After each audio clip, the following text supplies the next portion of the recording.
Grabe tong rookie ng Washington Wizards, mukhang may papalit kay Jordan Poole. Nai-inlove ata dito si Kyle Kuzma. Mukhang nag-practice ng bagong Tekken sila Kawhi Leonard at James Harden, pinagko-combo ang Wizards. Sobrang laki ng lamang, napakain na lang ng candy si Brody Russell Westbrook. NBA na, dito na tayo sa laban ng Eastern Conference kontra dito sa Western Conference. Washington Wizards kontra dito sa Los Angeles Clippers. Mabigat-bigat ang kalaban ngayon ng Wizards dahil pang-apat lang naman ng Clippers dito sa West. Pero wag nating mamalitin ngayon ng Wizards dahil nasa second win streak na sila ngayon. May chance pang gawing 3 ngayong araw. Home court advantage para dito sa Wizards. Starting 5 nila ay sila Kyle Kuzma, Avdija, Gafford, Jones at si Coulibaly. For the first time, magiging starting lineup muna ngayon ng rookie na si Coulibaly. Wala nga pala ngayong araw si Jordan Poole at bigla na lang siyang nailista sa mga players na mayroong injury. Pero kani-kanina lang nabalitaan natin na meron pala siyang non-COVID illness. So baka bumalik lang din to sa mga susunod na game ng Wizards. Samantalang dito naman sa Los Angeles Clippers ay sila Kawhi Leonard, Plumlee, Harden, Terrence Mann at si Kofi. Wala rin si Paul George ngayon dahil sa kanyang injury. Well, dito sa opening quarter, grabe kagad dito ang Los Angeles Clippers na pinangunahan ni The Beard, James Harden, 2 3-pointer kagad ng kanyang binitawan. Nasinundan din kaagad dito ng 2 magkasunod na 3 dito ni Kofi at dito nga ni The Claw, Kawhi Leonard. Buti na lang to the rescue kagad dito ang pogi ng Wizards na si Kyle Kuzma, 11 straight points kagad ng kanyang kinamada dito.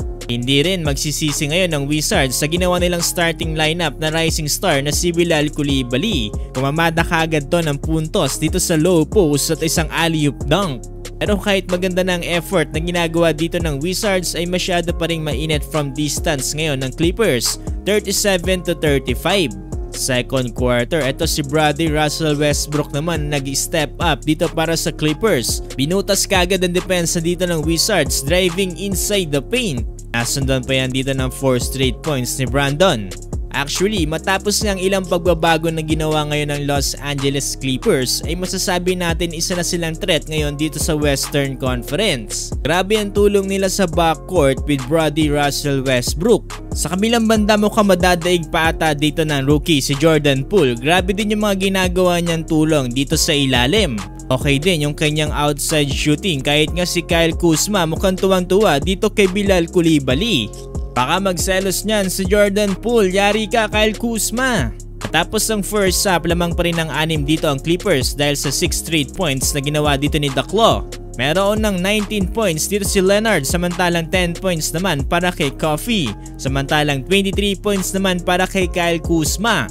9 points para kay Bilal Coulibaly. Opening ng third quarter, mas lalong pumutok dito ang opensa nila The Claw, Kawhi Leonard at dito nga ni The Beard, James Harden. Pinokombo na ang depensa dito ng Washington Wizards, samantalang hirap na hirap naman bumuhat dito si Kyle Kuzma, James Reed. Salitan lang ng puntos dito sila Harden at si Leonard. Masabay pa dyan si Brody mula sa kanyang 4 straight points. Natapos ang third quarter, tambak malala ang Wizards 106-79. Fourth and final quarter, grabe unstoppable na dito ang Los Angeles Clippers. Parang gusto na lang sumuko dito ng Washington Wizards. Nagpapaulan pa rin ng 3 dito si James Harden. Nangaasar pa nga dito sa home court ng Wizards. Mindset daw, mindset. Sobrang laki na lamang dito ng Clippers ay nagawa pang kumain ng candy dito ni Brody sa bench. At tapos ng laban, panalo ang Clippers 125-109. Nanguna dyan dito si Kawhi Leonard with 31 points na sinusundan ni James Harden with 25 points. 9 points para kay Brody samantalang 27 points para kay Kuzma, Coulibaly 19 points.